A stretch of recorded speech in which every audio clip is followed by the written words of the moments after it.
Well, thanks for returning to the Electric Bison for this next episode. I've chosen this location, which is on Last Chance Gulch in Helena, Montana. It's our main street. At this statue of what they call the bullwhacker. The bullwhackers are the freighters or teamsters that brought the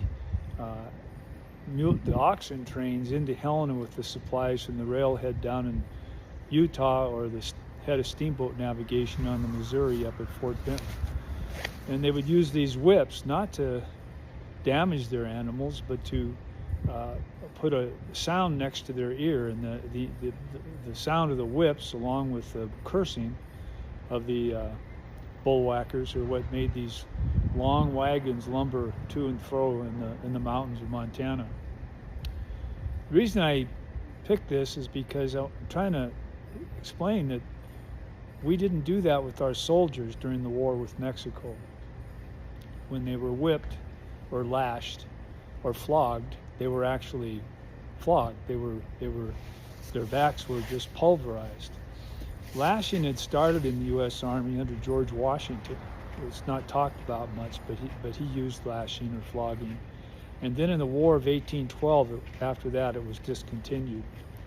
But then in 1833, our Congress reinstituted flogging, and it was used as General Zachary Taylor brought his army together on the shores of the Gulf of Mexico, just outside Corpus Christi.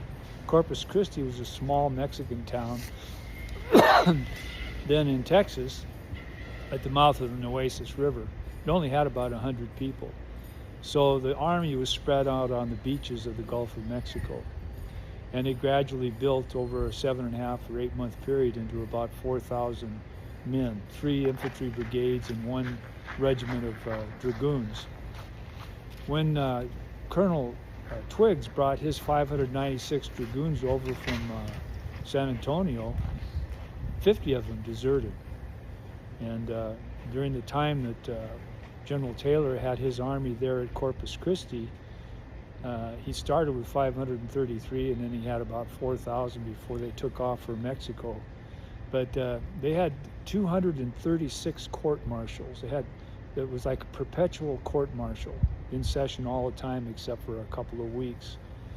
And those 256 people who were court-martial were charged with all kinds of things, from habitual drunkenness to being worthless to attempted desertion, to being AWOL, and so forth. But in those days, punishment was used to discipline soldiers.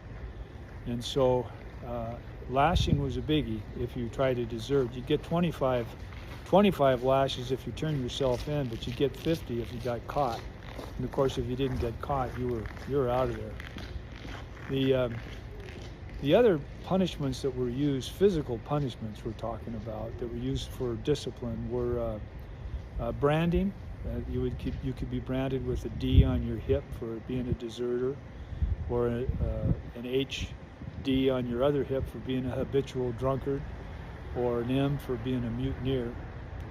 And the idea was that next time you showed up at another unit to join up, when they had you take your clothes off as part of your physical examination, they would see that you had been a problem in the military previously, and you wouldn't get back in. General Taylor wanted to correct that. He was trying to play that down. It was used a lot, but he tried to have it turned to tattoos, so you get a tattoo of a D on your hip, or an HD for habitual drunkard, and so forth. But branding with hot irons was still a thing. They did that. And another physical punishment was having to drag a ball and chain around for extended periods of time. The balls weighed from 8 pounds to 25 pounds, or wear a 12-pound ring around your neck of iron with 3 8-inch spokes coming off of it. Those were all punishments that were used, but one of the big ones, which the Irishmen wrote songs about, it's called bucking and gagging, where you would be told to sit on the ground and then pull your knees up close to your bottom, and then your legs, your arms would be tied together around your legs, and then a pole would be inserted between your arms and your bent knees, and you would sit there. You'd sit there from reveille in the morning, when you woke up, until just after lunchtime. And you'd do that for several days in a row. Or you'd be bucked and gagged to sit on a barrel.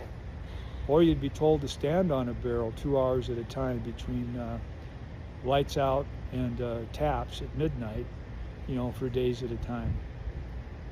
So it was pretty harsh. And consequently, the desertion rate in the Army that was going into Mexico was the highest it's ever been in any war before or since. It was 8.03%. And the total number of soldiers in the Army by the time the war was over with wasn't just the 4,000 that started out as the Army of Observation and became the Army of Occupation. It wasn't just 4,000. It was 35,000 regulars eventually, and 60,000 volunteers from states like Mississippi, Indiana, Illinois, Arkansas. And that's a really high desertion rate. The Army had 700 officers, and the senior officers were old soldiers, people like Colonel Harney, Colonel Twiggs, Colonel Wool,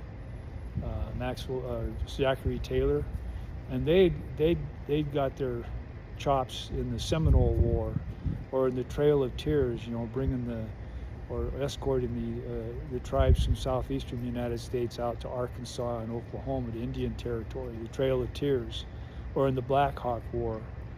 But 533 were West Point graduates. They were junior officers, butter bars and captains. They had names like Ulysses Grant and Hooker and Halleck and Meade and McClellan and Robert E. Lee and Pickett. And they became famous later, but they learned the trade. They learned how to work with men under arms in this army that was building at Corpus Christi.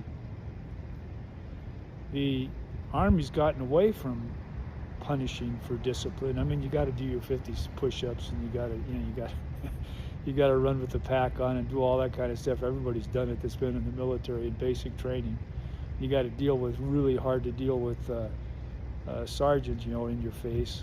But that's not the same as what these people had to deal with in the Army that went into Mexico.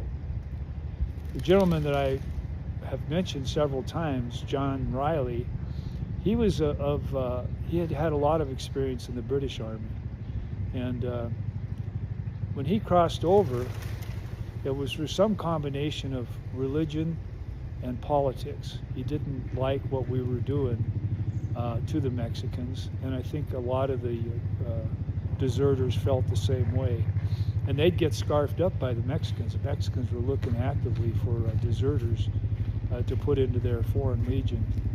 And so the story of John Riley and the San Patricio is the most interesting, because it's the only time that American soldiers actually took up arms against our country.